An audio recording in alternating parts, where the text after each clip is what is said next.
The Chinese President Xi Jinping has met the visiting head of state from Nigeria, the retired General Muhammadu Buhari, in Beijing. Now, the two leaders did hold talks after a welcoming ceremony, and they agreed to elevate the strategic partnership between the two countries to an entirely new level. Now, President Xi said with this year marking 45 years of diplomatic ties between the two countries, China hoped to deepen cooperation with Nigeria in a range of sectors. President Buhari expressed his gratitude over China's assistance in developing Nigeria's infrastructure. He's also praised China's social and economic development and said there's great potential for more cooperation in a range of areas, especially agriculture and infrastructure. Let's get some more analysis on Nigeria, on economic and trade ties between China and Nigeria. Sam Ohuabunwa is the chairman of the Africa Center for Business Development. Is live in Lagos right now with more data on the story. Thank you very much for your time this evening. What are the outcomes you expect from this state visit to China?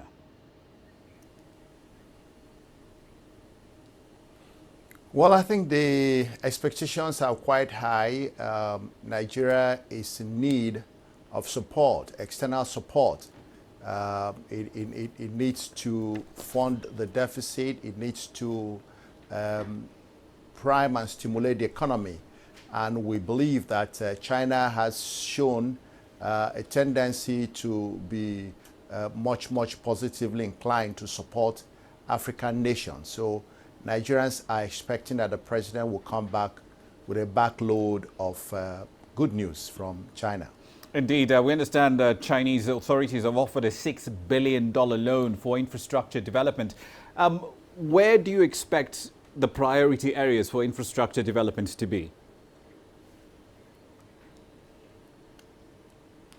Well, China has already begun to show its imprint on the railways. The rehabilitation of the railway in the country has benefited even in the last couple of years from China. The Abuja, Kaduna, speed train, the first in the country, has been funded partly with a loan from China Exim Bank.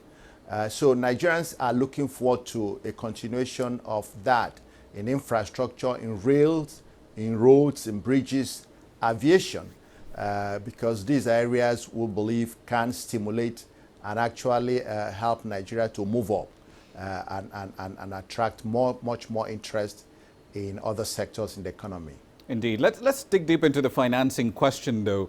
The Finance Minister, Kemi Adeosun, has proposed issuing panda bonds as one solution to plug the deficit, the fiscal deficit for this fiscal year. Do you agree with that funding model, or would you prefer a higher proportion of domestic funding or a mix of domestic funding and Eurobonds?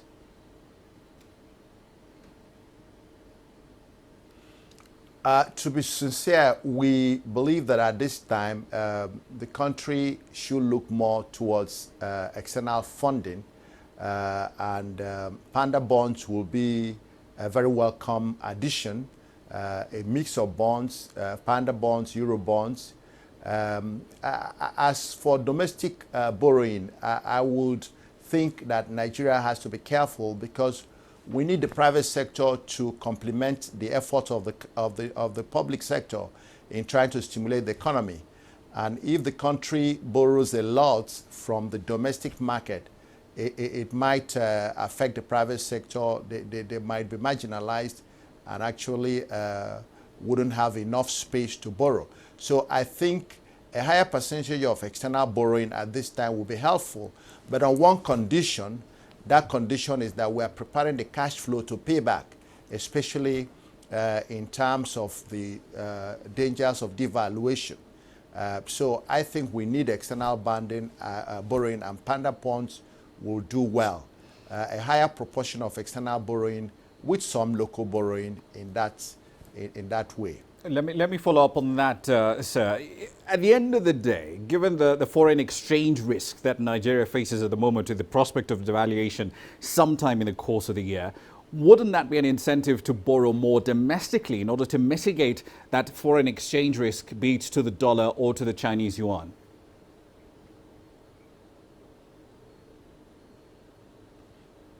Well, I believe that this is a very delicate thing. for me, the critical issue is that we have challenges, a lot of deficit, infrastructure deficit. The economy has declined because of decline in foreign exchange earning from our mono products, which is oil. Now, I think we need to diversify the economy and increase our productive base and to be able to export. And it's only this productive base that will generate the cash flow that will help not only the repayment of the loans, but also beef up foreign exchange earning. So I think we need to take these facilities and deploy them where they can improve our productive capacity, and this productive capacity will increase our earning power, improve the value of the naira, and indeed attract more foreign exchange. So at the end of the way, we will not default in payments.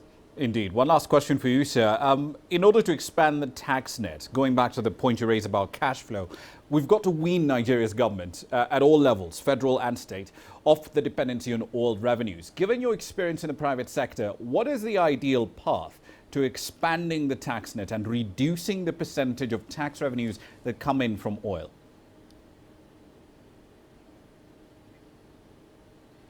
Well, I think that's actually the way to go.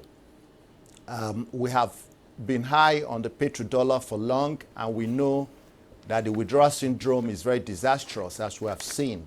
The withdrawal syndrome is causing so much petrol queues on the country, energy shortages, and what have you.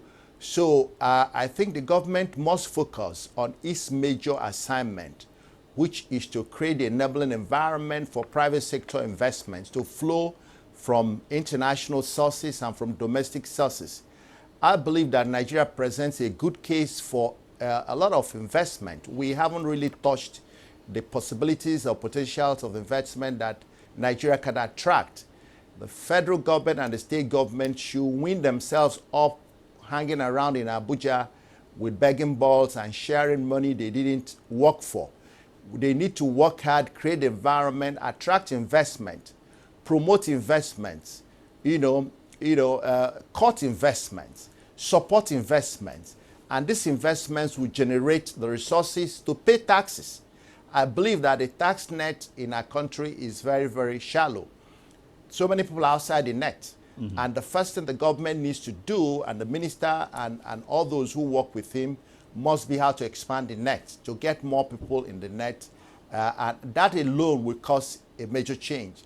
And of course, as the companies begin to see benefit from the tax they are paying, the several taxes they are paying, beyond income tax, they pay education tax, they pay labor taxes, all sorts of taxes.